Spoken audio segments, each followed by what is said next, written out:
യാത്രാ ടിക്കറ്റ് നിരക്ക് വർദ്ധിപ്പിച്ച് ഇന്ത്യൻ റെയിൽവേ. ഡിസംബർ 26 മുതൽ നിരക്ക് വർധന നിലവിൽ വരും. 600 കോടി രൂപയുടെ അധിക വരുമാനമാണ് ഇതിലൂടെ ലക്ഷ്യമിടുന്നത്.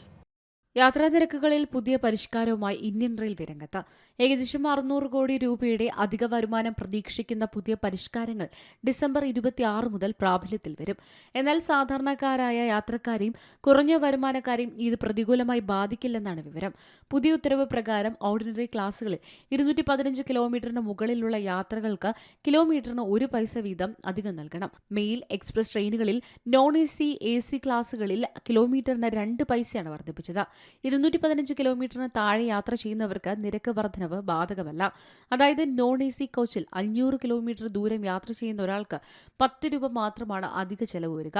റെയിൽവേയുടെ ചെലവിലുണ്ടായ വർധനവാണ് നിരക്ക് പരിഷ്കരണത്തിലെ പ്രധാന കാരണം.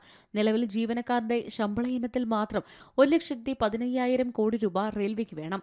പെൻഷൻ 60,000 കോടി രൂപയാണ് ചെലവ്. 2024-25 സാമ്പത്തിക വർഷത്തിൽ റെയിൽവേയുടെ ആകെ പ്രവർത്തന ചെലവ് 2,63,000 കോടി രൂപയായി വർദ്ധിച്ചു. ഈ അധിക ബാധ്യത മറികടക്കുന്നതിനായി ചരക്ക് നീക്കം വർദ്ധിപ്പിക്കുന്നതിനൊപ്പം യാത്രാ നിരക്കുകളിലെ ചെറിയ തോതിലുള്ള മാറ്റങ്ങൾ വരുത്തിയെന്നാണ് അധികൃതർ അറിയിച്ചത്. News desk C Malayalam news. ഏറ്റവും പുതിയ വാർത്തകളും വിശേഷങ്ങളും വിരൽ തുമ്പിലറിയാൻ സി മലയാളം ന്യൂസ് എല്ലാ ഡിജിറ്റൽ പ്ലാറ്റ്ഫോമുകളിലും ലഭ്യം.